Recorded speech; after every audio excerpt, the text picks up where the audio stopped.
天天向上提醒您本期看点：什么是快乐星球？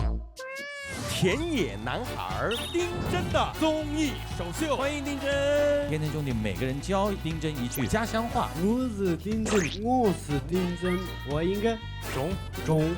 丁真也带来了家乡的游戏。3、2、走，哟！请了个大礼，大老师来试一下。3、2、1，一博来。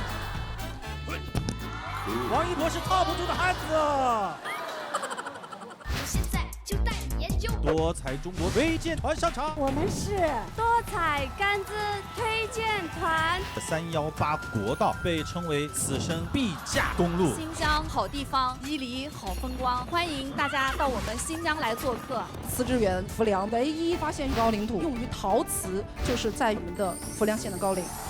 世界棉花看中国，中国棉花看新疆。棉花能够编织出五彩的服饰，有请90后新锐设计师阿里木江阿迪力。我受邀过纽约时装周、米兰时装周和中国国际时装周，这些面料、这些图案的都是非遗的面料。哦，这个是我们自己用新疆长绒棉研发出来的。这个好哈。这是我父亲独创的，雕琢在1毫米杯子上，上面有花有鸟，杯子是透明的呀。这个得多少钱？价格上来估的话，这个贵了。他们认为伪装者是我里头没见过，学习姐姐。没见过那个地方，所有人都认识。这一场伪装者到此结束。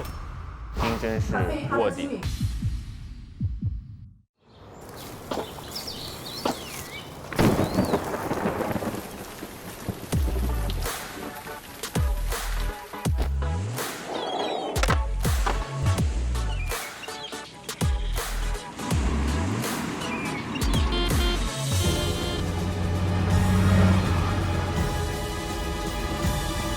我们天天向上散发的光，天天向上乘风破浪。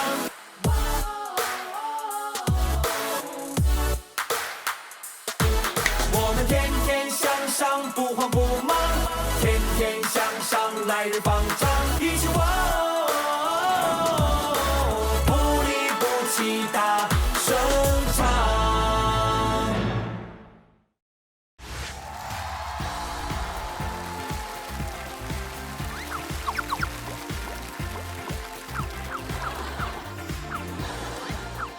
欢迎大家收看由猿辅导在线教育冠名播出的《天天向上》。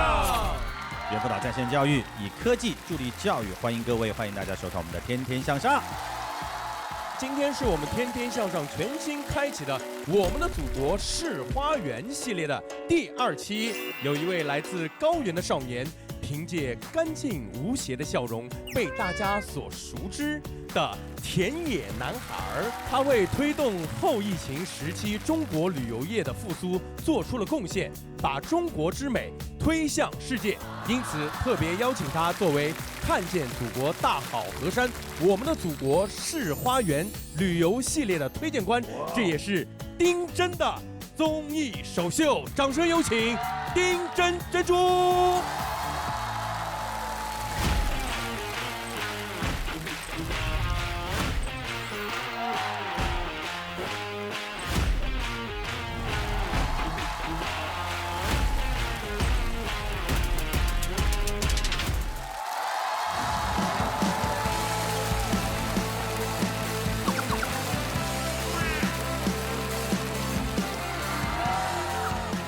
欢迎丁真，扎西德嘞，扎西德嘞，扎西德嘞，哎，对对，请丁真跟我们现场各位亲爱的观众朋友打个招呼。大家好，我是丁真。第一次来上节目紧张吗？也可以。之前在家乡的生活是一种什么样的状态？我种茶，我松茸，还有放牧、骑马。哇，活得跟歌一样，哇，太棒了！虫草一次一天最多挖多少根？200、100。200根儿，哇，哦，好厉害哦！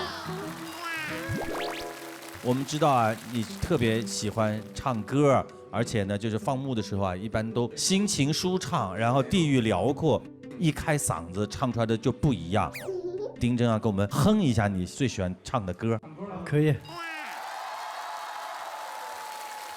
俺一年头不喝，俺年没有，今年难度比干爹赢，要到不更俺之前之人，俺之前之最为今加油，谢谢。哎，巴扎嘿，一直等那句呢，巴扎嘿啊。丁真呢是从偶然间被大家关注了，现在获得外交部新闻司司长华春莹女士3连发的赞。各大主流媒体呢是争相报道丁真啊，自从被大家关注以后呢，就经常会引起一些热门的话题，比如说有一个就是跟着丁真游中国，各种网上啊，各省都纷纷 P 图，然后喊话我们的丁真到家乡旅游。你看兵马俑里找丁真，黑龙江雪貂里面找丁真，湖北的丁真的耳坠松石的原产地。生活中寻找身边的丁真，一时成为全民的快乐来源呢，也为疫情以来的低迷的旅游注入了全新的活力。对，在这个阶段，有哪段回忆让你的记忆深刻且有趣呢？深刻且有趣呢？深刻且有趣呢？让他想想，你别。手里的熊猫不见了，皮带了。哦，网友开脑洞啊，然后玩了好多好玩的。对，我手里的。这些字都是你自己写的吗？对。短短几个月的时间呢，丁真一直都在努力和进步。近期以高原环保的监督员的身份，参加了联合国开发技术署的公开活动，关键是人家还用普通话发表了令人惊艳的演讲。今天我很荣幸，作为一个青藏高原的孩子，能来到联合国。听说近期一直都在学习普通话啊，我们天天兄弟每个人分别教丁真一句家乡话，就是我是丁真，用上海话来说，我是丁真，我是丁真，哎，蛮好的，欢迎到阿拉上海来，这就完了。欢迎到阿拉上海来，哎，不错不错，模仿能力还是很强，这名人特别聪明啊。大张伟来一个吧，我这个就是普通话，但是我们北京就是语气不太一样。我们来带着这个形体，好吧？我丁真，我丁真，而且关键要在于那个我还得结巴一下，我丁真，我是丁真，我丁真，我应该，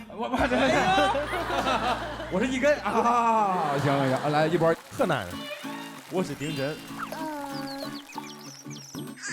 中好的意思。我是丁真中啊。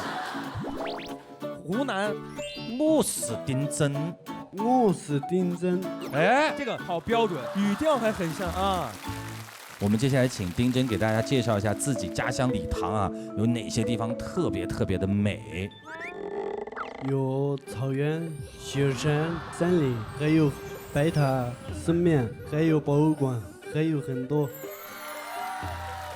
就觉得现在家乡有哪些变化？路越来越好了，家乡的人们还在变得特别热情。而且丁真也是一个特别有礼貌的这样的一个孩子啊。丁真给我们带来了家乡的游戏。哦，这个游戏叫套汉子。套汉子。对。哦，这是女孩的游戏吧？应该是啊。游戏很简单，有一个人从这儿往里钻，哎，然后我们绳一拉，来，峰哥你来演示一下，看我们能不能够把你套住。我没玩过这个游戏，但是我愿意被人套一套。丁真，我们俩配合一下啊。可以。快啊，要快。3、2，走哟，走哟。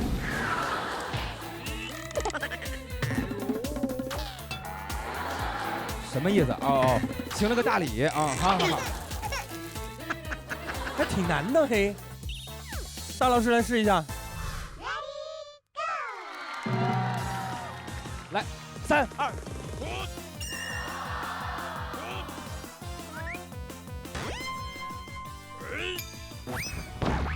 呦我！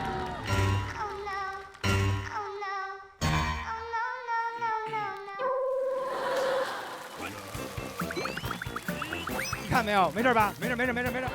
我天，大张伟一出溜就过去了。来，该一博了。一博，你注意点儿，你还是注意点儿。 3、2，走！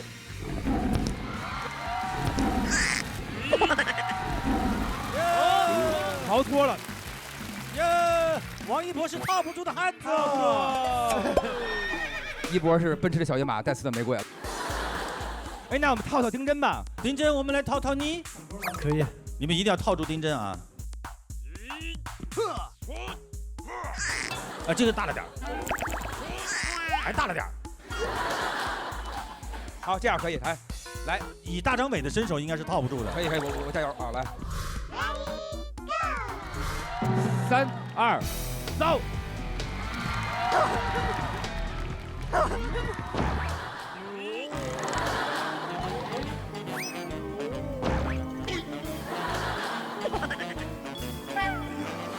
脚。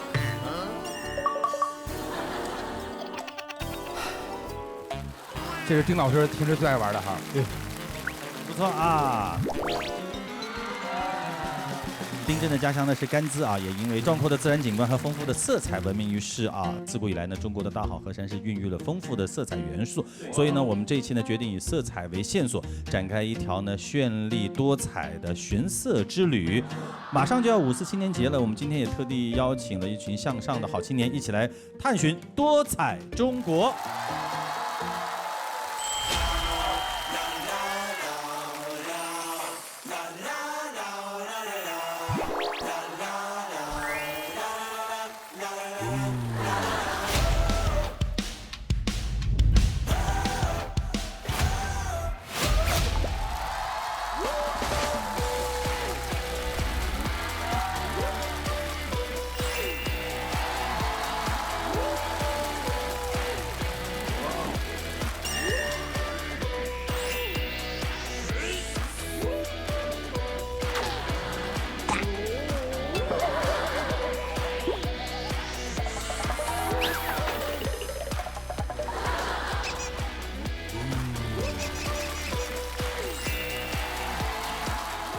Hello， 大家好，我是小丁丁禹兮。Hello， 大家好，我是李一桐。Hello， 大家好，我是林一。Hello， 大家好，我是向上青年团的团长加颜值担当张海宇。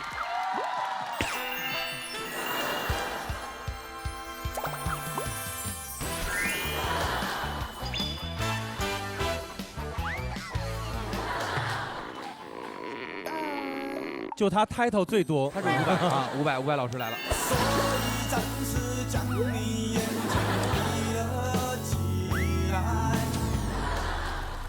向上青年们今天欢聚一堂啊，满满的青春气息扑面而来。今天我们的主题是多彩中国，那么现在刚好是这个5·1的小长假啊，不少人都选择在这一刻呢出门感受新时代中国的绚丽多彩。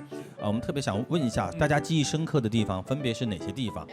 就一下就能想到新疆的喀纳斯之前在那儿拍戏，在微博上有分享过照片，然后它那个颜色就特别像翡翠一样的。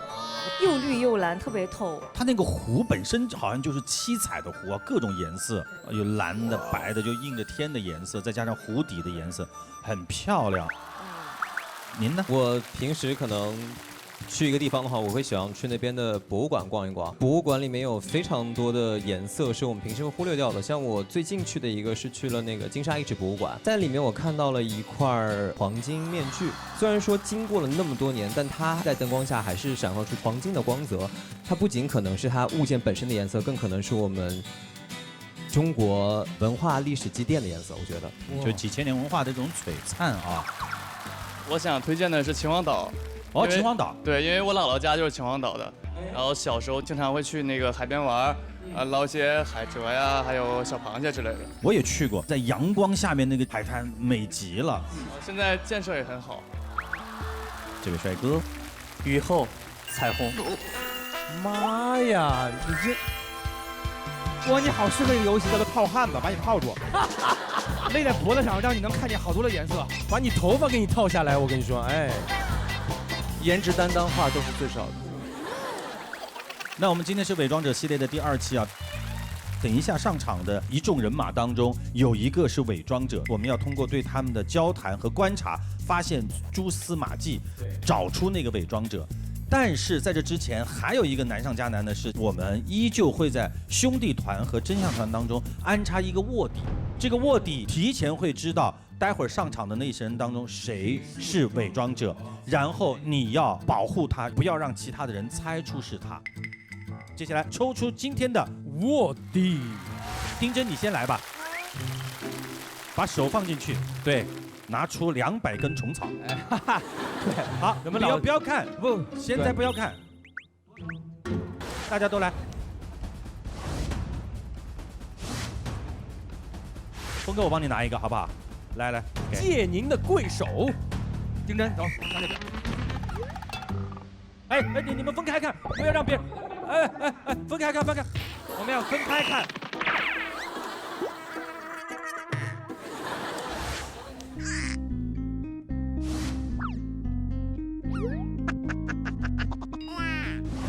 看完就收起来。丁真还没看完呢。丁真抽到卧底，那怎么玩呢？哎，就好玩了。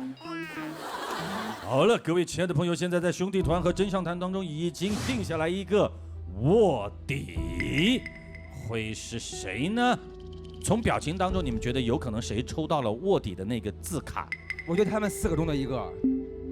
我觉得很有可能是2个人，其中之一个是一彤，一个是丁一。丁一2合1。丁一彤，还丙2呢。一个是丁真，一个是一彤。我跟你说，现在海宇特别紧张，他已经语无伦次了，逻辑已经完全混乱了，他被那上面的几个字打倒了，所以他就有可能。应该就是。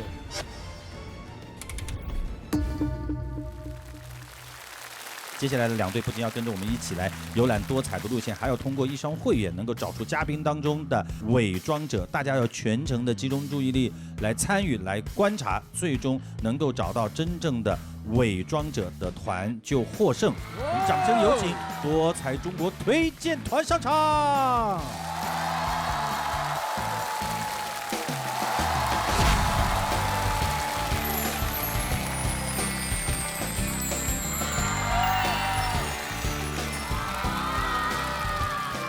大家好，我是来自歌舞之乡甘孜康定民族歌舞团副团长伊嘎。大家好，我是来自世界高城圣地礼堂最美骑行队队长泽仁曲希。我们是多彩甘孜推荐团，扎西德勒。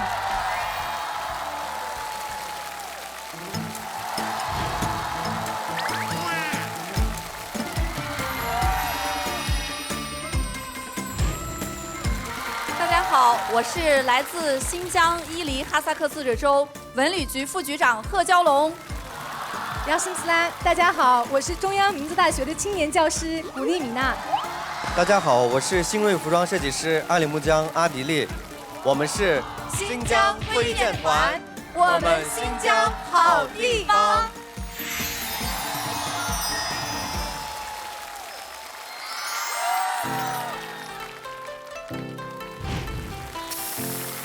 大家好，我是来自景德镇浮梁的乡创特派员，我叫刘雨佳。大家好，我是来自浮梁最美柴窑丙丁柴窑窑主黄梅，我们是景德镇浮梁推荐团，相见无恨晚，余生在浮梁。我们是多彩中国推荐团。现在提醒你们啊，有一个是伪装者。好难啊，这次。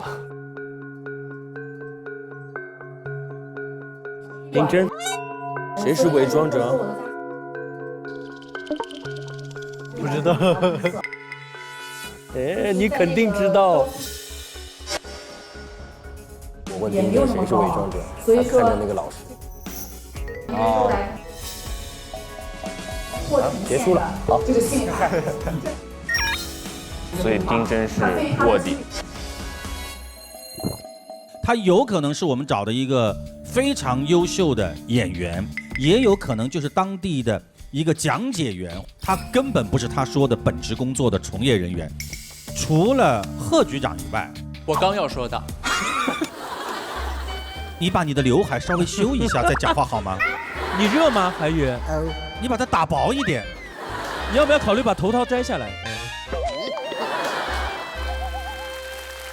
我感觉可能是这个黄梅女士，刚才他俩好像有一个小配合，感觉想掩盖一些什么东西。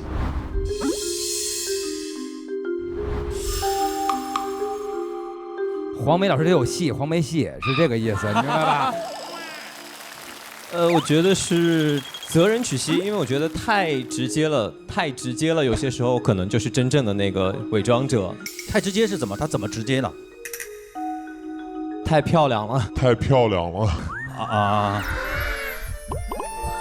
哇哦，你才直接！我了不起的兄弟团的成员也没有多了不起啊。是的，也就是把你们的心气儿提一下。我觉得也是，黄奕女士，我印象之中藏族女孩会这么白，是不是？多少有一点那个脸上那种自然风光。她手挺黑的，手特别黑啊。对对对，哇，那用什么粉底这么自然？哇，好棒！我觉得越像的，越有可能是伪装者。所以其实贺局是假的，对不对？不是，一博刚刚跟我说了一句话，他说：“峰哥，这一期太难了。”哪一期容易？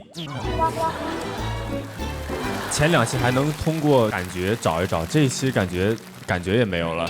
我感觉我的感觉没了，就是从面相看，你也走这个风格了啊？感觉在右半边吧。服装设计师跟舞蹈老师应该是有嫌疑的哈。哦，越像的，是不是就越有怀疑？对。好，丁真。谁是家的？哪个不是虫草？说，摘他们。我觉得缺席姐姐，因为我礼堂没见过她。礼堂没见过。对。那个地方所有人都认识。结束了，这一场伪装者到此结束。撒花，结束了，谢谢各位啊！谢谢丁真，提前结束了节目。这个太直接了。我就说嘛，是不是那边的太阳晒出这个色儿，简直是不可能。我们今天的多彩中国寻色之旅呢，就从丁真的家乡开始啊。其实丁真为我们带来了这个甘孜多彩的风光，我们大家一起来欣赏非常非常漂亮的 VCR， 请看。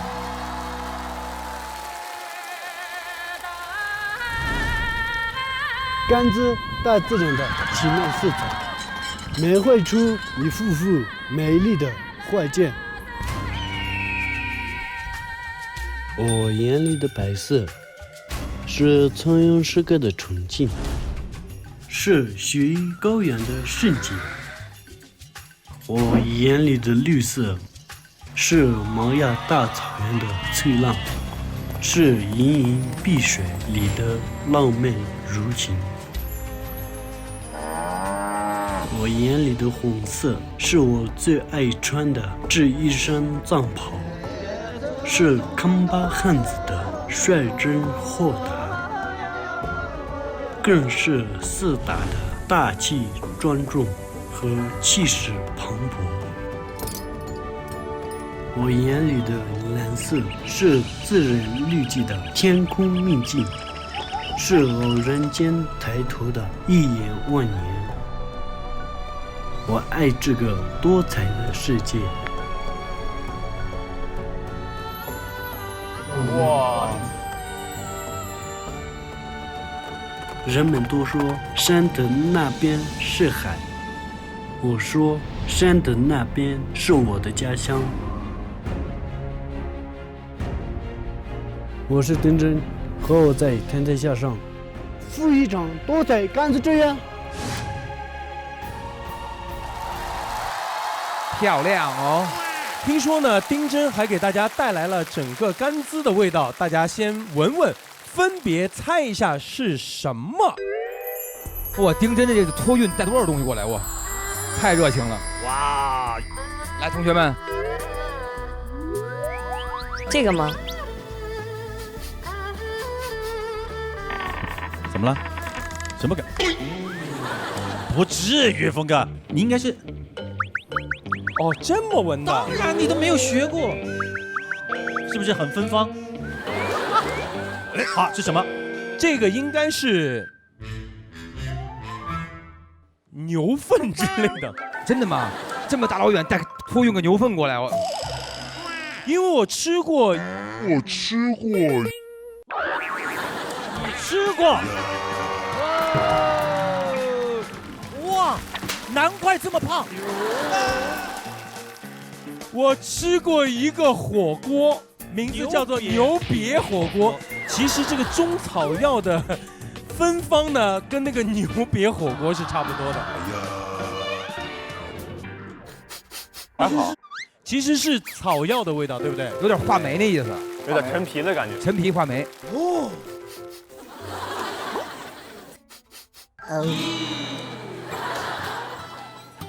啊！峰哥，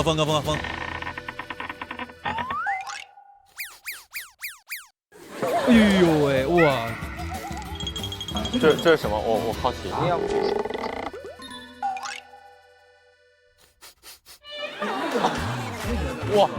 哇，这个有点厉害了吧？这是松柏，这应该是驱虫的，很香。很香啊！哦，每个人的世界真是不一样。来，然后这个是什么？这是牛粪。牛瘪火锅有没有？不是白吃的，我告诉你。但是我要告诉大家，这个牛粪其实在当地还蛮实用的，可以用来焚烧，而且他们会把牛粪呢就糊在那个房子外面，就把它糊干了。这个很重要的，在当地他们会去捡的。这个叫阿嘎土，修房子的，修房子的土。这是藏药、藏香，青稞粪。哦，青稞就可以吃。哦，这个是做那个糌粑。谢谢。接下来我们就要来跟多彩的甘孜推荐团来聊一聊，来有请。那5位呢，就是318国道巡逻飒爽英姿的女子骑警队，天空之城的格桑花。曲溪，这个是一个什么样的巡逻队？我们请我们队里的2位姐妹花来说。为啥呀？就推给别人了。世界高城是因为我们的礼堂海拔是世界上最高的，平均海拔在4114左右，而且是最接近天空的地方，所以叫天空之城。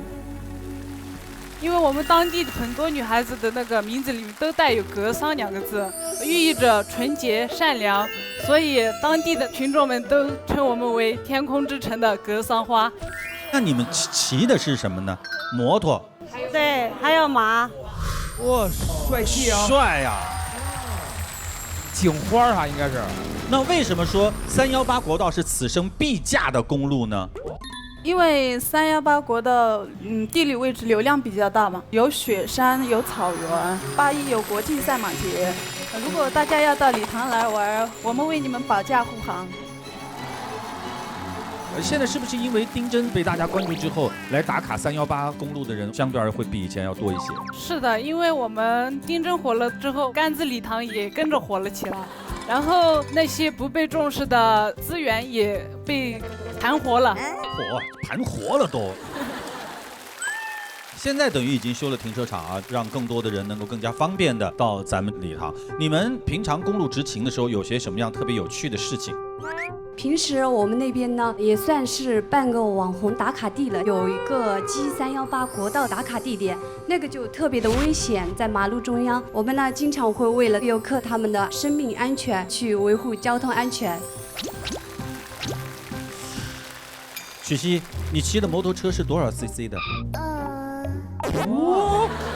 这个摩托车我们分2种，有一种特别大的，那个我们就骑不动。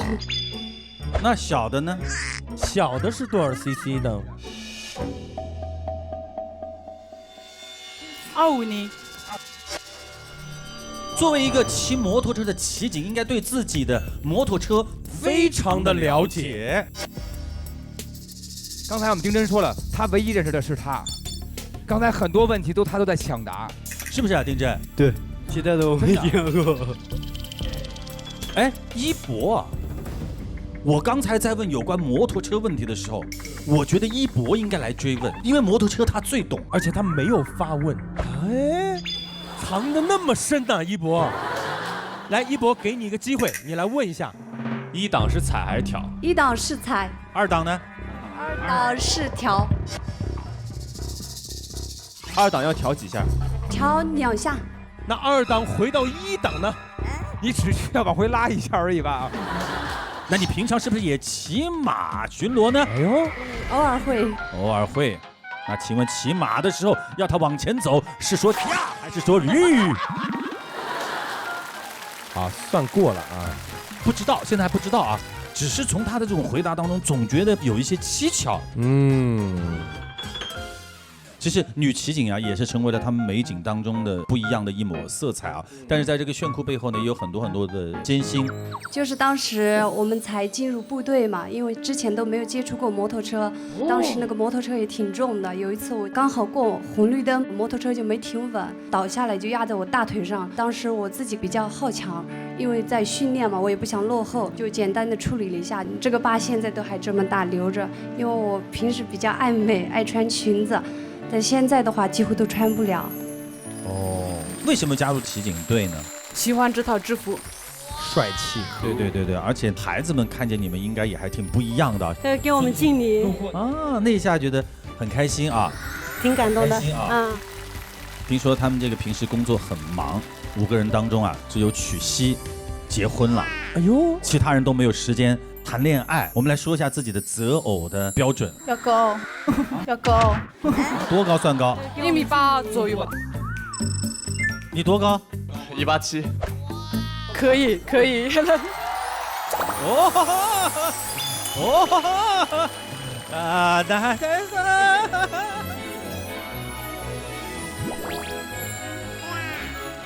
我们非常谢谢女骑警们，谢谢甘孜除了大美的风光呢，歌舞也是甘孜的一抹亮色。接下来我们就有请甘孜民族歌舞团上场。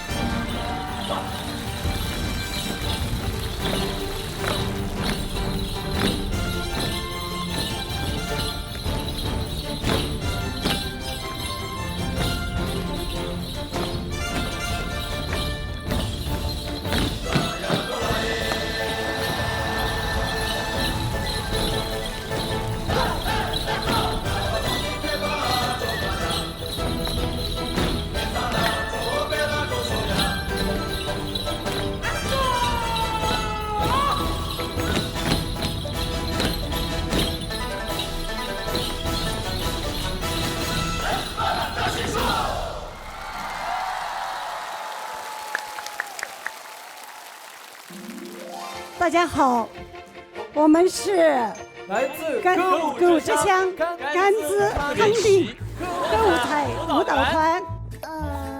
你们肯定不是一个团的，这一个团都是假的。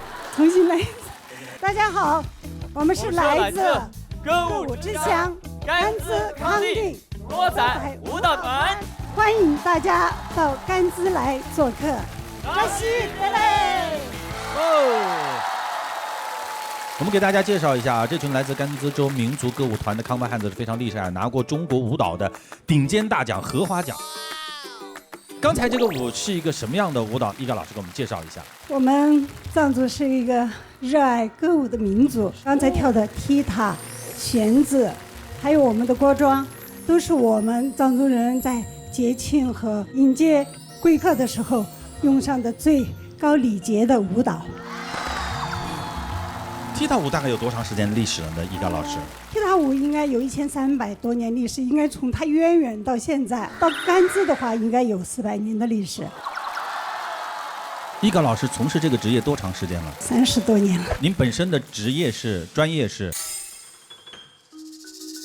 一开始我是舞蹈专业，然后现在是舞蹈编导。还在团里吗？在群艺馆工作多长时间了？保密。哦，为什么保密呢？为什么要保密呢？哎，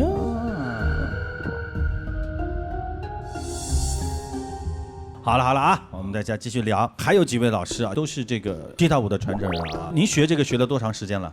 大概16年左右了。伊嘎老师在你们团里面工作多长时间了？保密。哎，为什么要保密？哇，这个保密保的。感谢甘孜民族歌舞团带来的甘孜歌舞，也谢谢我们的伊嘎老师，请他到自己的座位上就坐。韩哥，怎么了？我们能问个问题吗？说。请问达荣老师、伊嘎老师跟你们最生气、发脾气的一次是哪一次？好像这个没有过，他对我们都很温柔的。很温柔。老师有没有常说的一句口头禅？再来一遍。再来一遍。哦。好，接下来马上进入到我们这一轮的质疑。曲熙、伊嘎老师有没有怀疑的？第一位女警嫌疑过大，就是因为这个反而像真的，会不会有？我不是卧底，我疯了，我。王一宝，再往后看看吧。再往后看看啊。我们问一下丁真，你觉得伊嘎老师和曲熙姐姐是假的吗？不是。你刚刚还说你没见过曲熙姐姐在礼堂。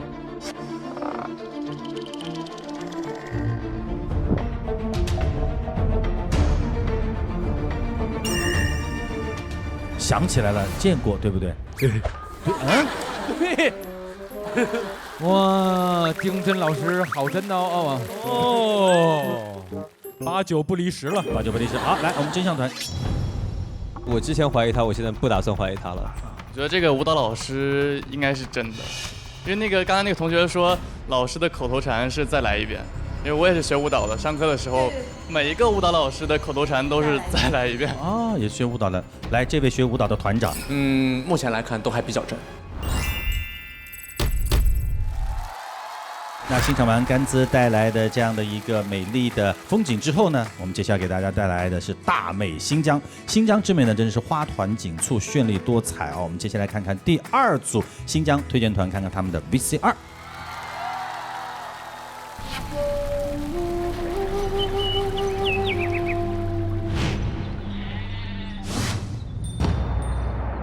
新疆占尽了这世间所有的颜色。每一种色彩都是一段传奇。大家好，我是伊犁州文旅局副局长贺娇龙，是策马雪原的女县长。中国最美的花海就在我们伊犁大草原，鲜花装点着我们伊犁的每一个角落。让我带你一起体验花开不败的新疆，享受最极致的中国色彩。漫天繁花是油画里流淌的艺术，是与光以影的魔术师。还等什么？不亲自来一趟，你永远不知道新疆有多美。骑在马背上火爆的，除了丁真呢，还有我们的骑在马背上的女副县长。我们有请这个娇龙。大家好，我是贺娇龙。我们新疆好地方，伊犁好风光。欢迎大家到我们新疆来做客。您当时是怎么想的？就骑着这个马，然后穿个大袍子，然后就驰骋一番。伊犁呢，素有中国铁马之乡、塞外江南之称。我们伊犁呢，是我们全国马匹拥有量最大的一个州。经过2000多年的改良呢，我们伊犁马的肩高已经有1.7米了。肩高1.7米。包括我和丁真弟弟，我们2个呢都是我们中国马文化宣传大使啊。我认为我们中国的马文化呢，就应该穿着我们各民族的服饰，奔驰在我们祖国的大好河山，所以选了这套服装。视频播了以后火成那个样子，您之前完全没有想到啊。是的，是的。之前呢，因为我是一个直播带货的副县长，主要卖农产品。因为这个视频火了以后，确实给我们的旅游呢也带来了一些变化。然后呢，我们州里就给我提了一级，到我们伊犁州文旅局任副局长了。前段时间这个贺局长呢，还到杏花沟去打了卡。那麻烦您给我们安利一下，如果现在去新疆玩，他这个旅游的攻略。伊犁州呢，还有一个名称就是花城，它是中国花海。4月就是4月报春，刚才我们看到了我们的杏花，我们那拉提杏花谷，还有我们霍城县的杏花谷。这2个杏花谷呢，它全是野生的杏花园，它是中世纪留下来的。我们5月呢有天山红花，天山红花也俗称野罂粟，而且血红血红。是的，血红血红的，它非常艳丽神秘。这个花海它也有2处，霍城县的是3万亩，尼勒克的呢有5万亩，面积也非常大，非常壮观。哦，这个厉害。我们6月呢就是薰衣草飘香。哦，这个好看。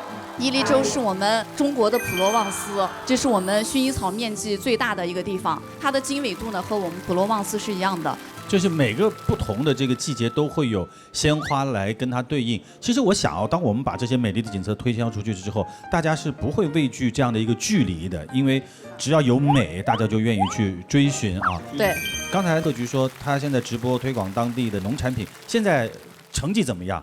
去年我带货的这个成绩是3500万。现在单场呢，如果好好准备，能突破230万。所以说，现在5G 时代的到来，也确实让我们享受了很大的一个红利。擅长带货的贺局呢，今天也带来了新疆的特产，请您给电视机前的观众朋友来安利一下。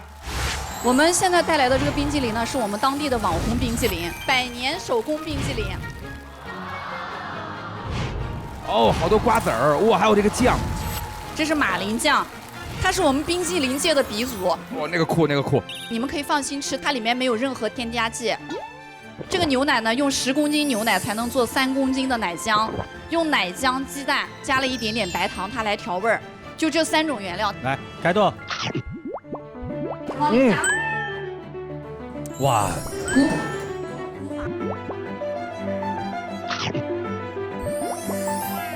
这好吃啊，巨好吃。这个好吃。各位老师，这个冰激凌呢要加这个果仁儿，这是我们新疆的1级干果。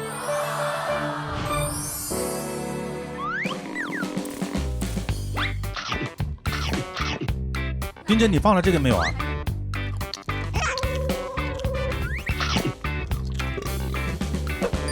接下来呢，我想给大家隆重的介绍几款我们伊犁州的特产，我们的这个黑菜籽油。我们伊犁州呢是中国油菜花之乡。哇哦！这是新疆伊犁州昭苏县的一个油菜花海。昭苏是我们新疆唯一一个零工业的县，它又是呢海拔比较高，所以它非常纯净，榨出来的油就非常的棒。油菜花呢，它的籽可以榨油，它的花呢能采蜜，这也是来自我们昭苏的一款蜜。下一个我重点要介绍一下这个树上干杏。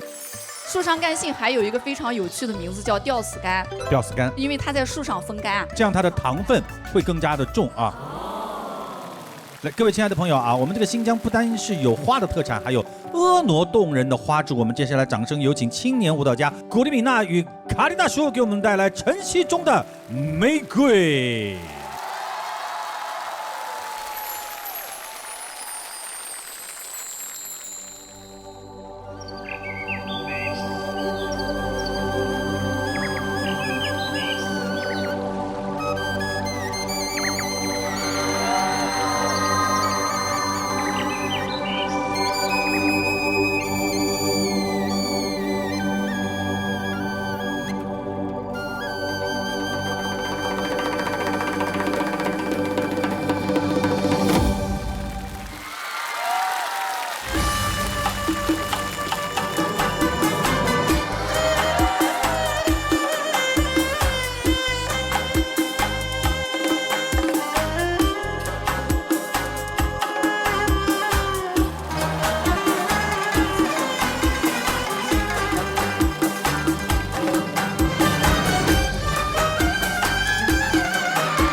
好看，酷哦，好看吧？来，我们给大家介绍一下，卡里大叔是萨摩瓦尔舞蹈的传承人，也是这里的网红大叔。他骑着摩托车，带着这个，然后到很多地方去表演。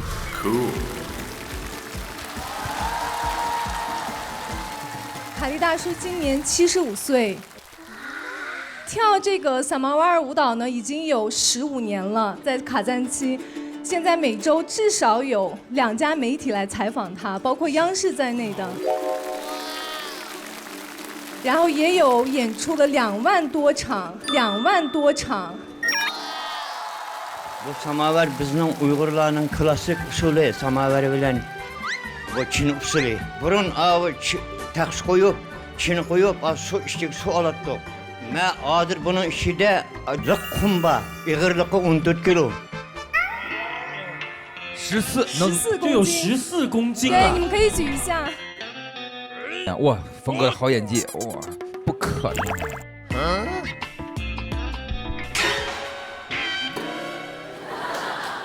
真的这么沉啊？床头柜啊！哦。 Burun bunun içinde su alattım kiyen. Bunun için gül tüzüp, ma millete şıpaklığa ait 56 gül tüzgantım. 真棒！ Hem de ma töpüsüge, ma başka planetlardaki adamlarla terakkiyatımız üstün bulup alakalaşsa şulanın mükününü tüzgamayan hep koydum. 哇，你看大叔的大叔心多可爱，多可爱！这就是2万场活怎么来的，就是因为他真的能聊啊。我们来问一下我们的古力米娜是青年舞蹈家，中央民族大学舞蹈学院的副教授。是的。 古力米娜跟花儿也特别有缘分，为什么？首先是我的名字吧，哦，古力就是 gül 花的意思，然后呢，米娜是 mihri 感情 ，gül mihri 古力米娜就是花之情的意思。花之情。您在创作舞蹈当中会不会跟花也有一些相关联呢？ 近期在排一个建党100周年作品舞剧《五星出东方》，那么里面我扮演的也是金爵国的公主。 她也是非常爱花，其实表现的就是对美好和幸福的向往，特别的棒。大家觉得像 Gumila 老师会不会是假的？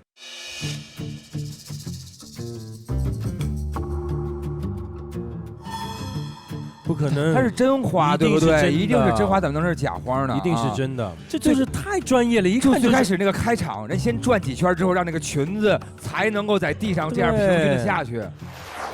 哇塞，转上了，嚯，哦，嚯，而且有很自然的那个热身动作，对，跳之前。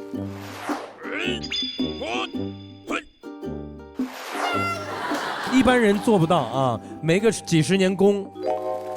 Gumila， 你来做几个动作，他们学习一下。好呀，我说一下这个关于花的一些动作吧。好，新疆的很多，比如说歌舞都跟花有关。那么从舞蹈动作说的话，维吾尔族舞蹈女性的最基本的手位花形手，中指和大拇指相捏。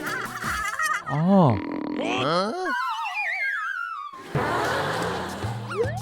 有一点像兰花指。对对。 还有一个就是新疆的这个民间舞蹈哪子空母，哪子空母里面呢有一些情节也跟花有关，就是姑娘把自己最心爱的一朵花放到台中央地上，然后邀请小伙子们用最炫技的舞蹈动作去拿这朵花，谁的就是难度系数最高，谁就可以赢得这朵花。至于能不能赢得姑娘的心，就看这个小伙子。啊，那来吧。 但是有一个规则，做完难度系数最高的动作之后呢，不能用手拿，要用嘴叼花。我们请真相团好不好？真相团有学过舞蹈的，帅气每一个是吧？依依是学过舞蹈的，好嘞。然后动作上你也可以就是横插下去，手打开，嘴叼花。横插下去，我不行。老师，要不你教我一个那个新疆的动作，然后我来。 音乐起吧！来，音乐起来，来了，来了。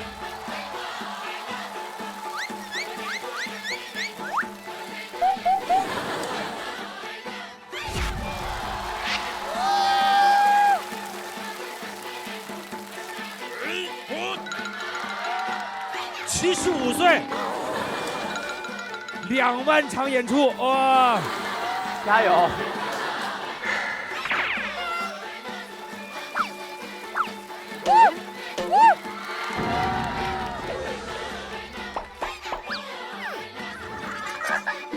我要看了，我要，这是什么东西？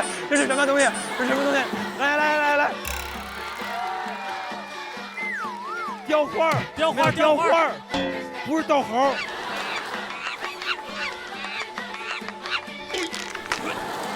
我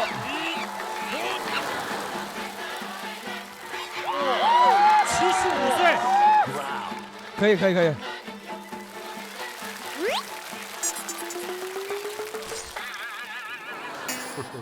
来，那个一，你来，学舞蹈的嘛。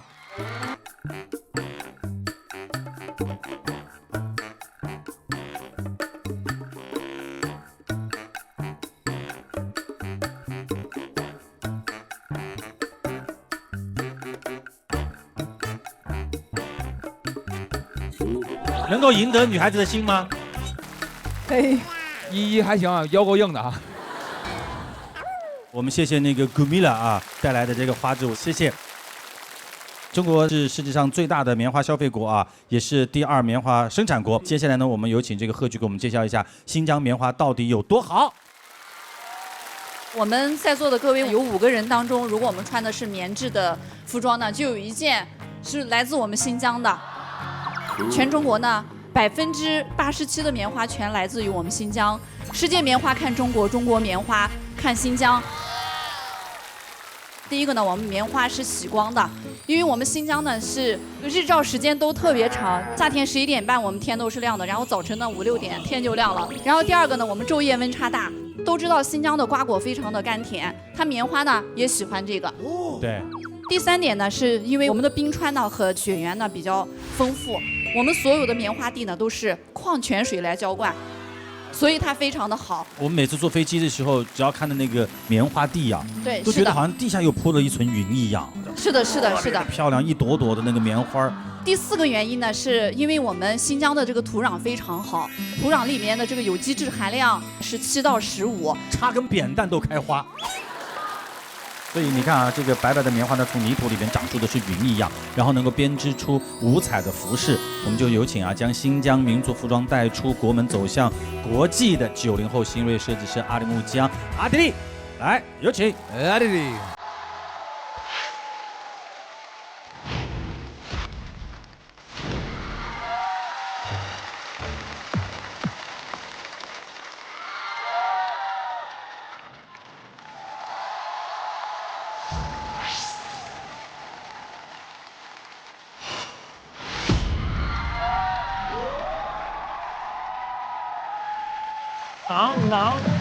能。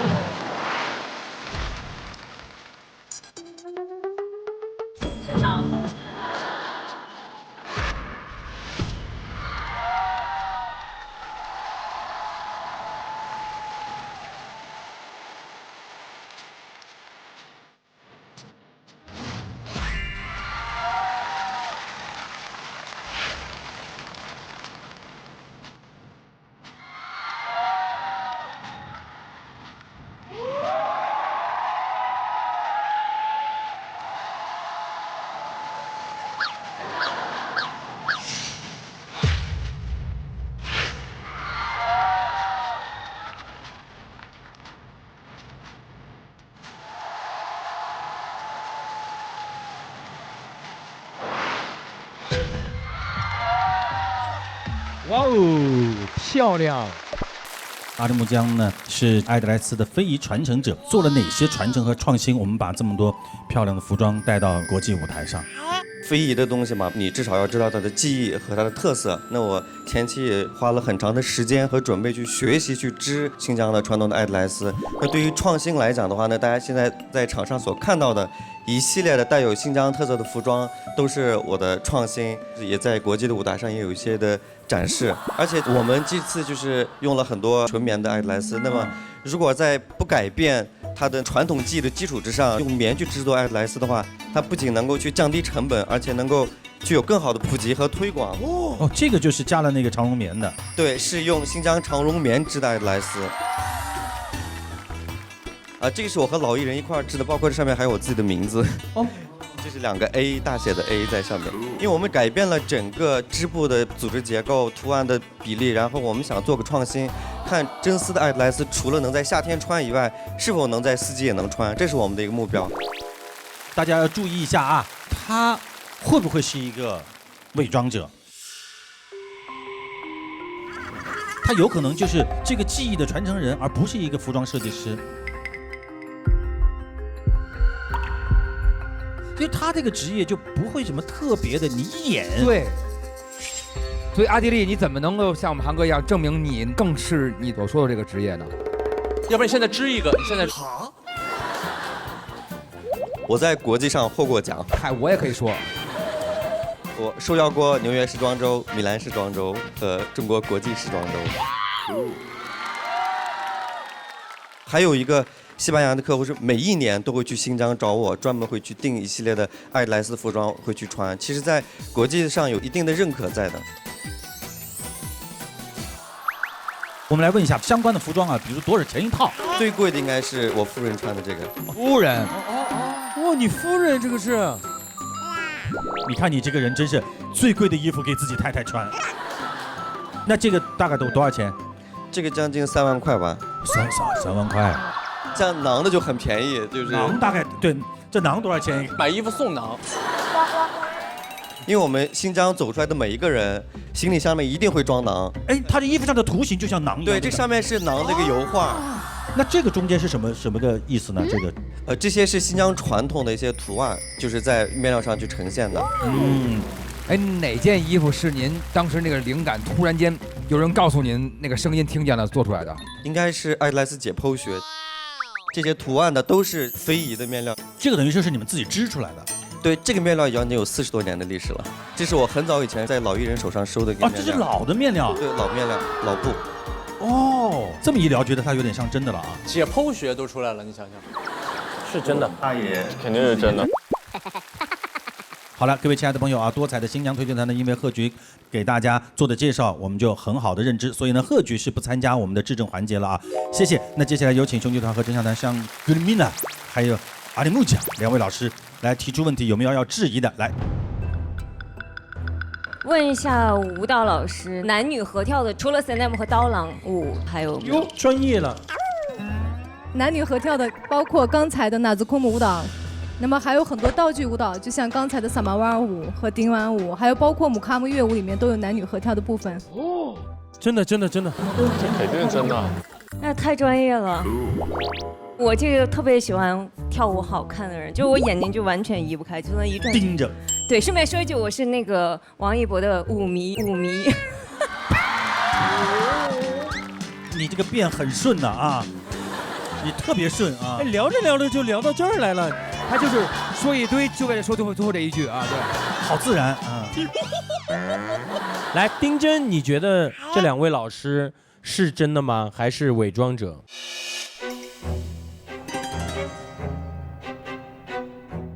是真的。你怎么看谁都是真的，反正问到最后都是真的。丁真嘛。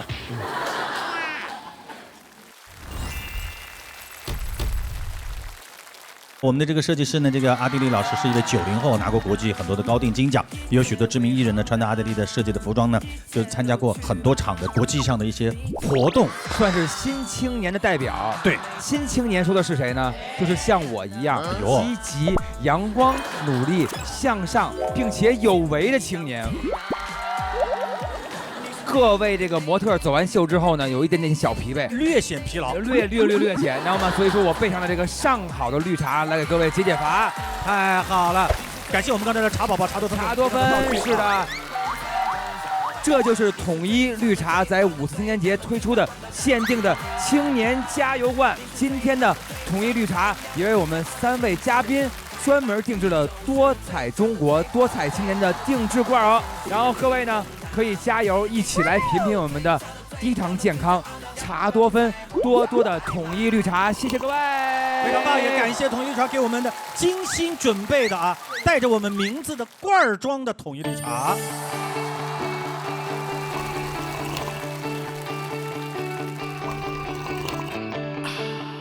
哇，这个好喝啊，真的不错，清淡又解腻，真的很棒。不仅如此，还是低糖的，很健康，对于减肥的人是特别的友好。马上因为到了5·4青年节了，统一绿茶联合了多家权威媒体，共同为咱们这样的新青年发声而加油，号召大家和统一绿茶一起为健康加分，为今天的奋斗青年们所有们一起来加油。是的。感受完新疆的花海柔情的歌舞璀璨，接下来呢，我们给大家介绍江西浮梁水墨浮梁青瓷彩带，无数的瓷器匠人呢，终其一生只为诠释色彩。今天我们的第3组多彩浮梁推荐团，请看。天天向上提醒您稍后看点。这是我父亲独创的，雕琢在1毫米杯子上，上面有花有鸟，杯子是透明的呀。这个得多少钱？价格上来估的话，这个贵了。5分钟之后给我答案。我们怀疑的是这个。他跟那帮女孩的关系根本看不出来他是队长，不会这么假吧？我觉得琪姐一定不会有假的，真的。是不是团长？这也是这个肯定也是真的。就是他，我感觉就是他。写这个行不行？啊！你们到底说一个呀？好，时间到。猿辅导在线教育，天天向上，待会儿见。猿辅导在线教育，天天向上，现在继续。本节目由猿辅导在线教育冠名播出。猿辅导在线教育以科技助力教育。水墨浮梁青瓷彩带，无数的瓷器匠人呢，终其一生只为诠释色彩。今天我们的第3组多彩浮梁推荐团，请看。浮梁以瓷器和茶叶称著于世，浮梁的茶孕育了景德镇闻名世界的瓷器。瓷器的一生要从浮梁说起。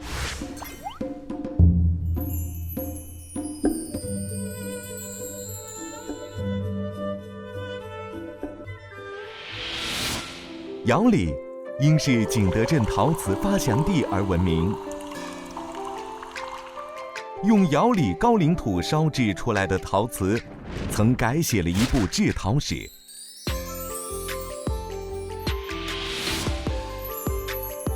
好的瓷器离不开高岭土，更离不开窑里釉。窑里绕南村人的制釉历史已有上千年之久。这里保存的宋元明等时期的古窑遗址和古矿洞、古水碓，对研究中国古代瓷业生产有重要价值。走过浮梁的一瓷一瓦，厚重的历史和雕琢千年的自然风貌，酝酿出浮梁瓷之源、茶之香、林之海的隐士之美。来，我们问一下这个李佳老师啊，乡创特派员是一个什么样的工作？乡创特派员简单的一点来说，就是一个村的首席运营官。现在一个村都要首席运营官了啊。这个理念呢，主要是我们清华大学在2020年和浮梁县一起共同发起的一个人才引进的项目。啊，对，具体会做一些什么呢？我们在做乡村振兴的过程中间，人才是第一需求的。当然，人才的第一需求最为关键的是，我们希望用一个最容易让年轻人熟悉的方式，去获得乡村最零距离的感觉，然后从而能够留下来。这就是我们作为这个乡创特派员的首要的责任。比方说我们的浮梁非常有名的，其实不是它的瓷器，因为瓷器是景德镇，对，千年瓷都嘛。那么浮梁是什么？浮梁是瓷之源。哦，最开始的时候，浮梁是唐代的茶都，在盛唐时期的话，43%的茶税都来自于这个地方。哦，比方说我们知道有一句诗叫做白居易诗人写的《琵琶行》，商人重利轻别离，前夜浮梁买茶去。这个里面的浮梁就是指的景德镇浮梁。千年来这个地方没有改过名字，就跟我的家乡长沙是一样的。哦，您是长沙人？我是长沙人。咋说的？我晓得的，你肯定是真的。那我肯定是真的。咋说的？绝对。我们发现，在景德镇对瓷器所有的感觉，是因为它是个成品，但是所有的人却忘记了一件事儿：一坡还土之下，要过手72，方可成器。什么叫过手72？就是如果没有经历72道工序，没有一件瓷器是能够成为器皿的。瓷器肯定要有土嘛，就是高岭土。高岭土就在浮梁，我们来一起来看一下。这么白呀？为什么叫瓷质源？因为从陶器开始，我们的陶器是没有办法去高温的。对，景德镇的瓷是高温瓷，之所以能够有高温瓷能产生瓷器，就是因为我面前的2元配方的高岭土。有了高岭土，因为它的耐温是1700度。这也就是为什么顺其自然能够产生元代的元青花大型器具。其实，在这4盘中间，最贵的是这个砂状高岭土。我们用顶级的高岭土能够去做顶级的青花瓷，顶级的高岭土是要经过万年的风化、自然风干的。因为随着瓷器的需求越来越大，那高岭土不可能一直等几万年，我们去等它自然风化。对，怎么办？这就是为什么古代的时候开始矿洞，开始挖掘这个高岭土，所以找这种类似于没有完全风化，但是还是保留风化一部分的原石。它不是一个取之不尽用之不竭的东西吧？对不对？对，现在我们的高岭基本上已经没有了。那怎么办呢？我们这就是其他的替代，其他没有办法替代。高岭土其实全球各地都有，但是唯一的被发现用于陶瓷，而且2次配方发现这样子的一个支撑高温的，就是在于我们的浮梁县的高岭。因为1869年，德国的地质学家艾森霍芬他到了这儿，他进行了陶瓷破解，他发现只有中国的高岭土是能够具备陶瓷的制作的核心元素。真的还是假的？真的，这个真的非常。如果这一位是假的，我以后退出这个游戏，从此以后退出。太棒了，我们谢谢我们的雨佳给我们介绍了这么多有关瓷器和高岭土的这个知识啊。长沙人绝对假不了。真的是吧？真的。跟您一起来的黄梅老师。黄梅老师，对，他是我们最美的柴窑的窑主，丙丁柴窑的窑主黄梅老师。窑主。我是来自浮梁最美柴窑丙丁柴窑的窑主，我叫黄梅。因为我从小呀是生长在陶瓷世家，实际上因为读书，然后后来出去工作以后，我走了一条和家里边完全背道而驰的这样的一条道路。真的。柴窑呢，实际上燃烧的过程当中用木材这样的窑呢，我们称之为柴窑。现在我们用的器皿已经不是柴窑烧的了。对，因为用气窑呢，它比较好控制温度。其实用柴窑呢，对于这个烧窑的这个师傅啊，就要求就非常非常高了。再加上柴窑在烧的过程当中，它有一些意外产生，所以它有可能不一样。说话这个味儿就是真的，所以真的还是开口就知道是真的。对，只有假的我们会怀疑。但是这个是因为属于是就是文化上那些上方面，就会开口就很有那个味道。对。但是如果说其他的，还是有点难分辨的，因为这个属于太专业的东西。对。我们现在拿几件那个瓷器来具体让大家来看一下。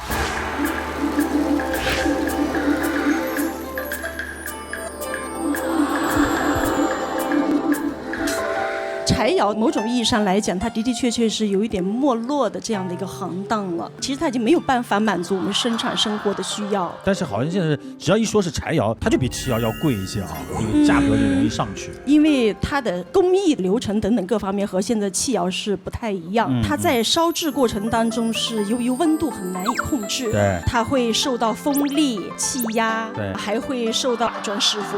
那么如果它在这个过程当中，火力把控不好，那么极有可能出窑率是特别低的，所以大概只有20%左右，而且还要出一件特别精品的器皿，那就是更难了。实际上是，对，真的。这2件算是柴窑里面算比较很精品的。咱们浮梁呀有一个青花的做法是粉水青花，其实它在绘画的过程当中呢，它的这个笔的这个笔尖儿是不落在咱们的花瓶上，不落，笔尖不落啊。对，然后完全靠水珠，然后手上的力和这个水珠的力，它要顺着这个花瓶的力道在走。哦，哇，好难！最让人感到神奇的地方是在这里。你像其实这个青花呀，它的拍卖价格已经高到离谱了。刘谦曾经拍了一个鸡缸杯，是2亿人民币。2亿人民币。对。刘谦。刘义谦。刘谦对。不是刘谦。有点紧张。对。对。没了。那黄老师，你那么这个您估一下，这叫什么估？就就是他们家的啊。对啊，就是虽然是你们家的，就是如果说这只有一个这么一个东西在你们家乡的话，这个得多少钱？我们在烧制粉水青花，它的工艺最有价值的地方是在每一件青花呈现出来的物品都是不一样的。那肯定啊，哎，所以它的这种艺术造诣就完全附着在一个物品上。因此呢，如果仅仅只是从它的本身的价格上来估的话，这很难去评无价，就是你得看你有多尊重这个东西，就是无价。翻译过来，对。那么敢不敢让刚才那个人顶一下？我的意思，这个肯定不可能。这个呢？这个是必须得要和大家展示的，这是我父亲他独创的半刀泥雕塑。他把工艺做在了一个只有1毫米坯胎上边的，透的是吗？哎，这杯子是透明的呀。上面有花儿，有鸟啊！哦，这个贵了。哇，透过光能看到。哇，这您爸爸哇，应该很少跟你说话吧？从小应该一直在做这些事儿。所以实际上我们在喝茶的时候会发现，图案和词融在一起，既有词也有图案。一件非常好的这个瓷器要烧制过程当中，其实是非常非常艰难的。它有很多机缘，这不是说你想烧出来这个样子，就是这个样子的。我的父亲就是因为有一次他在雕刻一个半刀泥瓶子的过程当中，雕了4个小时。对。最后的那个环节的时候呢，就脆啪，一下就碎了。这是特别不容易啊！好，来，两边有什么要质疑的吗？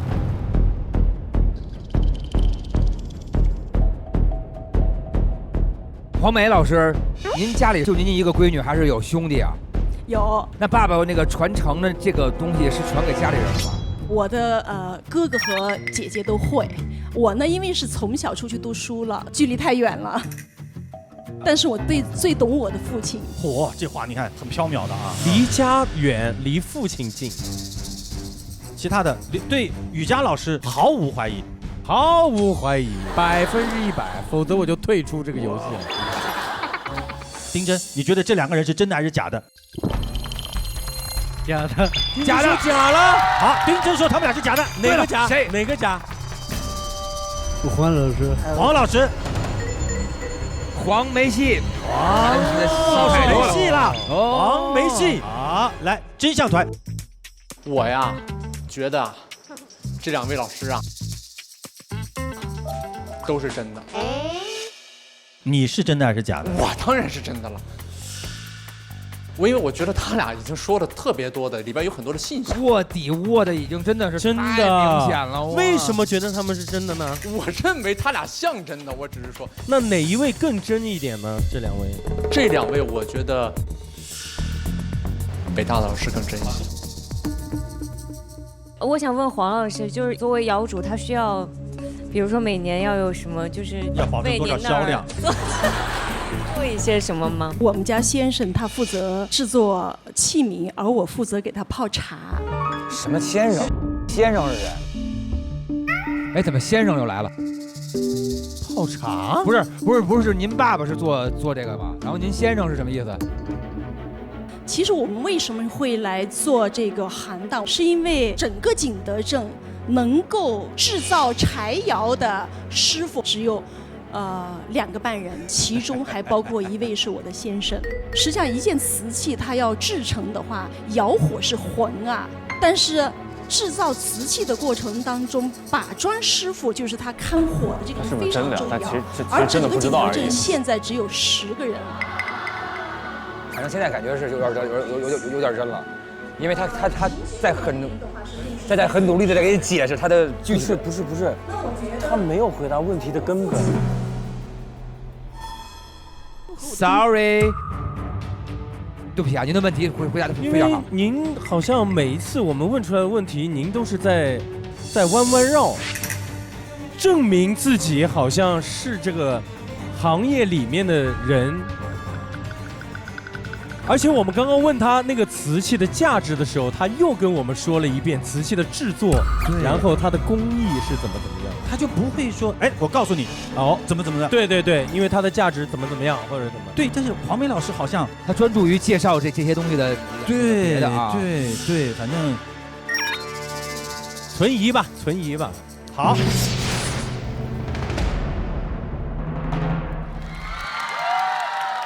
好了，各位亲爱的朋友，接下来我们就要有请我们的兄弟团和真相团进入到我们的真相会议室，5分钟之后给我答案。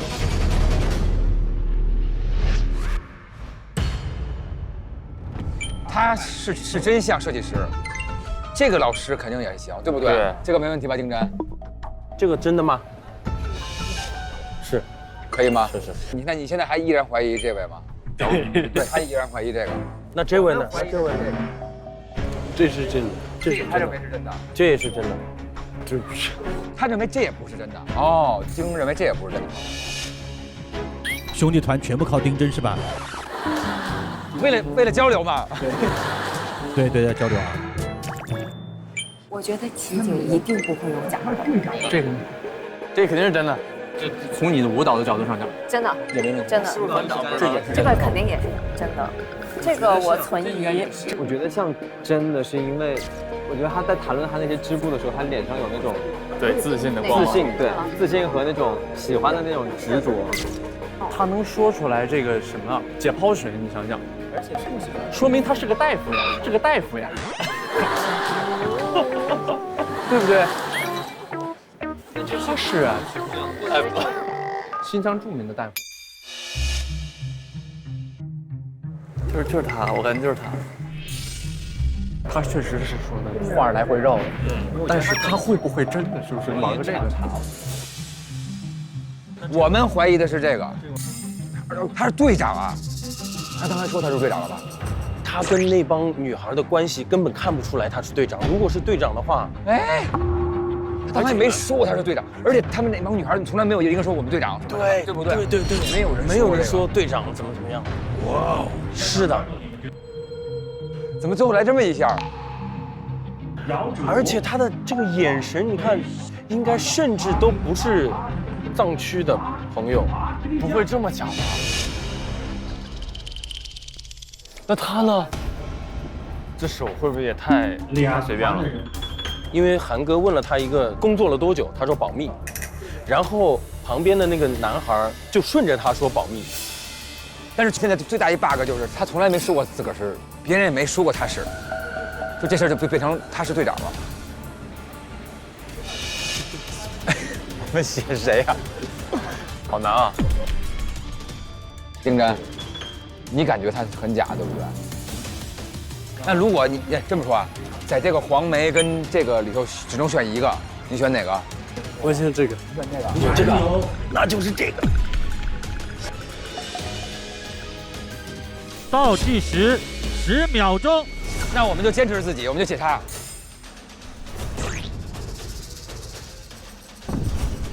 对不对？就这个了啊，就这么着了啊，行吗？写这个啊，行不行？啊，你们到底说一个呀？快，你写。哎啊，我也不知道，就这个吧。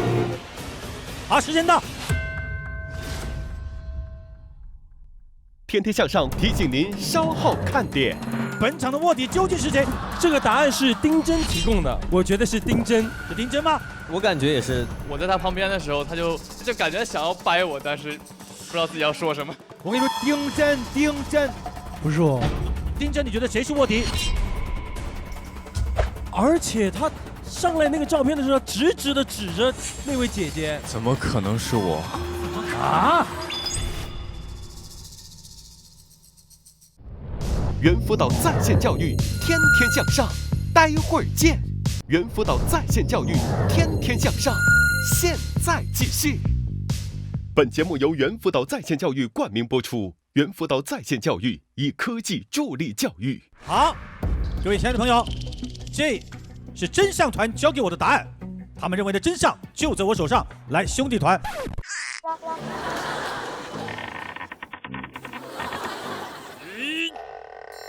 前锋，嘿！一博，你确定是这个答案吗？不确定。一博在看台本的时候，他说他就已经知道是谁了。刚才上那个步的时候，突然出了一大 bug。哎，就是很奇怪，就是上来以后，那张照片和那个 title 很奇怪，就转变了我们一直以来认定的一个人。兄弟团，你们认为你们给的答案是大家都公认的吗？这个答案是丁真提供的。好，各位，我们来宣布一下，真相团他们认为伪装者是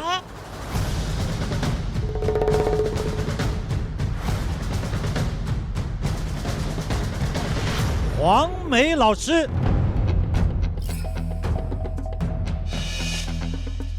而我们的兄弟团，他们认为伪装者是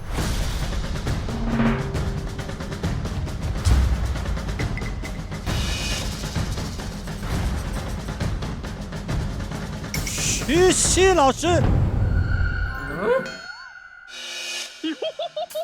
好，有请两位上场。输了。我不一定输，不一定输。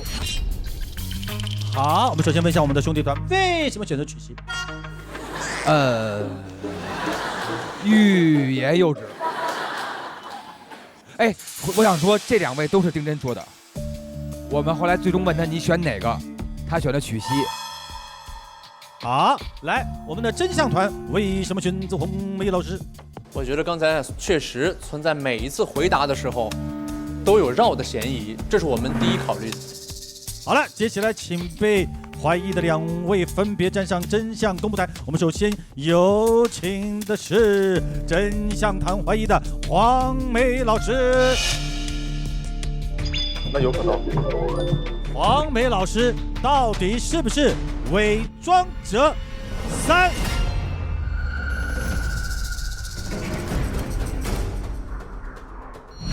肯定不是。2、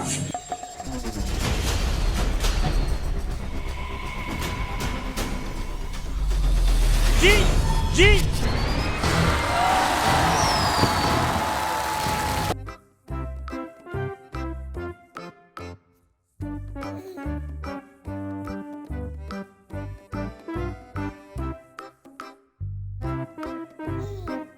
他们猜对了。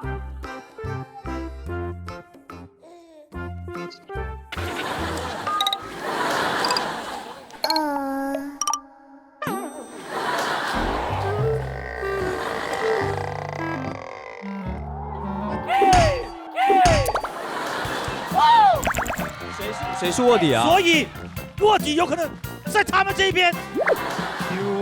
丁真还是峰哥？峰哥，你能说的那么绝对？来了，果然是这个人，他是演戏了。大张伟是谁？但是不认识他。哦，他是绿茶代言人，对不对？太棒了。好的，我喜欢他。我觉得王一博，你觉得王一博是卧底？因为我怀疑这位老师的时候，他给我带偏了。而且他上来那个照片的时候，直直的指着那位姐姐，一嘎。对。怎么可能是我？啊！一博说这样的话，我就觉得不是他。相信一博啊！我觉得是丁真。丁真吗？丁真，你觉得谁是卧底？谁是卧底？王一博，就是他。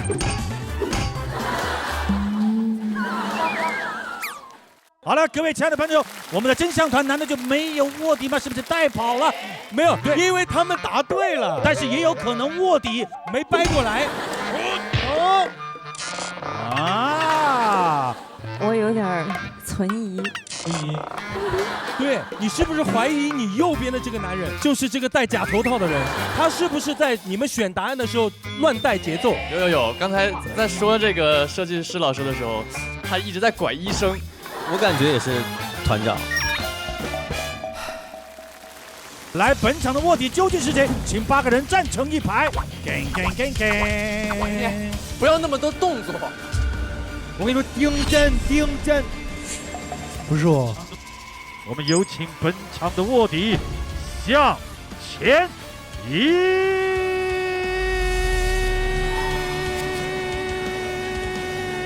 步。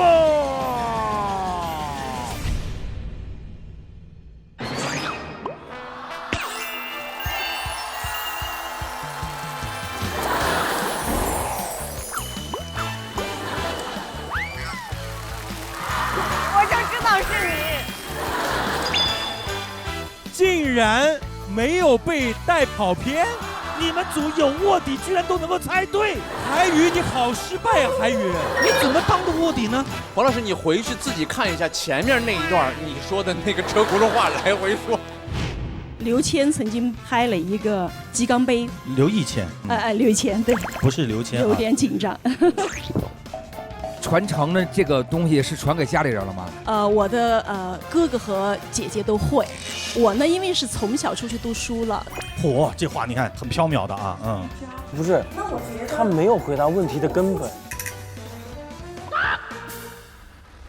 这两位老师啊，都是真的。假的。假的。假了。丁真说他们俩是假的。黄老师。黄老师。就是他，我感觉就是他。人家。黄老师，你认了，实在没有办法，我都想给黄老师跪下。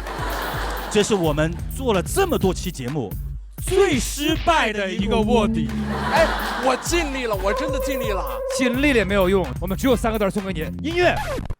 热爆了，热爆了，热爆了，热爆了，热爆了，热爆了，热嘿嘿，热爆了，热爆了，热嘿嘿。热爆了，热爆了，热嘿嘿！哎，等一下，收！我问一下，你们3个为什么就这么坚定的认为是黄梅老师？他作为团长，怎么带都带不动。没有，其实我们也一度有被他带走一点点。我在他旁边的时候，我说感觉黄梅老师像，他就一直黄梅，黄梅就感觉想要掰我，但是不知道自己要说什么。对。但那个解剖学真的有点。扯呀硬！我天哪！你看这一期真的反转的太多了啊！谁会想到一个猜对的组居然还会有卧底？他太像卧底了，从头到尾一直在说胡话。真的。问题是这一组没有卧底，都没有猜对。我不。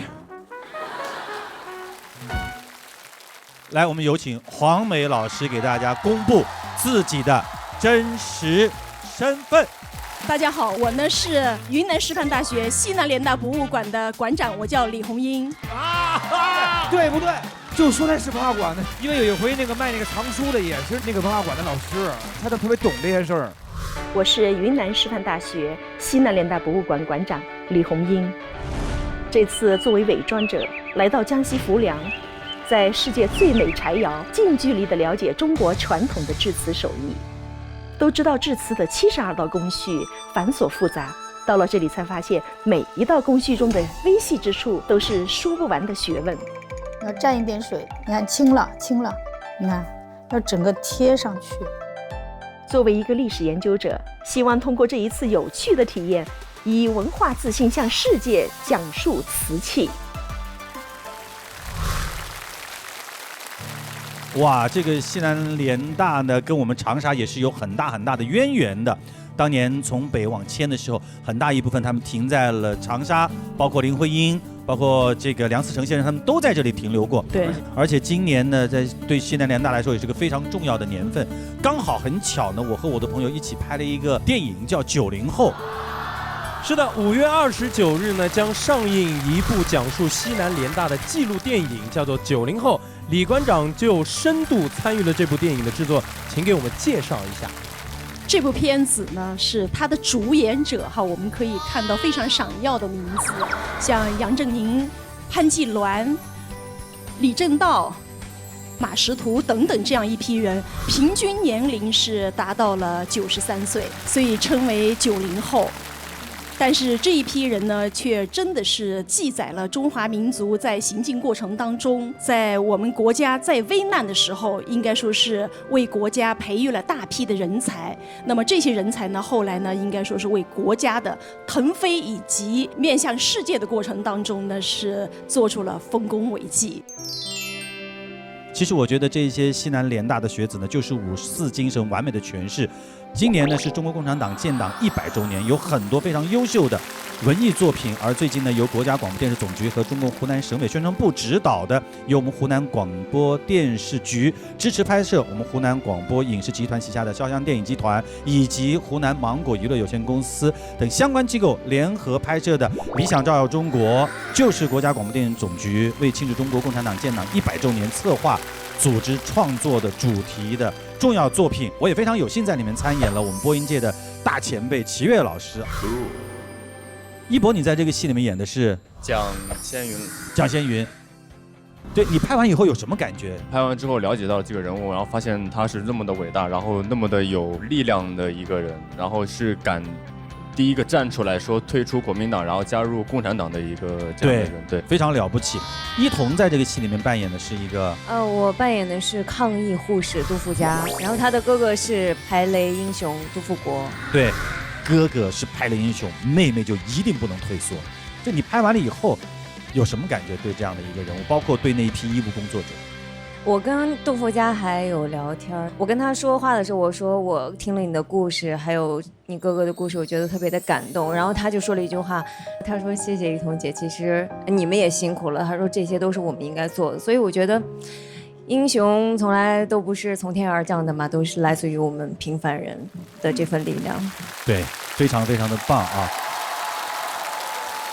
多彩中国绚丽画面不仅包含了对山川湖河的这样的一个赤子热，还有对花草树木的采撷品味。中国之大，山水辽阔，色彩丰富，奇珍异景，自然是美不胜数。是的，只要留心观察，有一双发现美好的眼睛，步步皆是美景。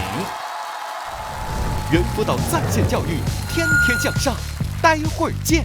猿辅导在线教育，天天向上，现在继续。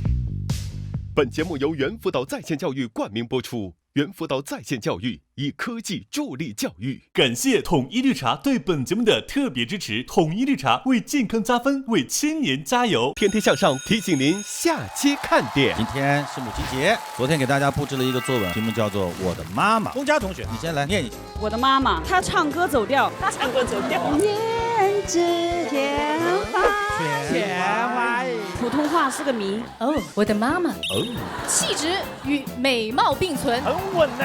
才华与幽默齐飞。我是李雪琴的妈妈，我刚才搂了一杯白的。我有一个愿望，我想和王一博拍个照。谢谢大家。这点还都是穿格子的呢。霍尊的妈妈是第1代流行音乐歌手，您就是宝藏歌手。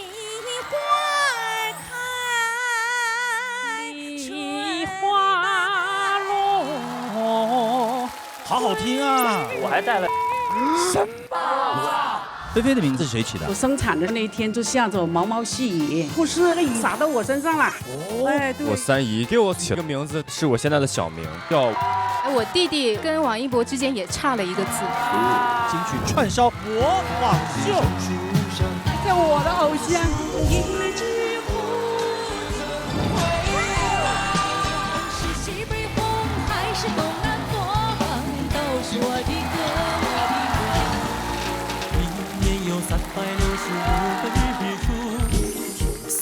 偶像吧，可喜欢你啦！谢谢妈妈。喜欢蔡佩庆老师。妈妈不要这样，我爸在下面。爸爸，我喜欢好点曲。妈妈歌谣大赛马上就要开始了，请妈妈们准备起来。你是真是平遥者一点不会唱，用气。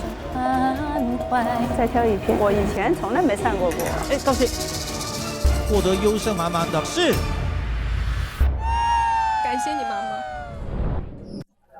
感谢独家冠名商猿辅导在线教育，猿辅导在线教育以科技助力教育。我们下周再见，拜拜。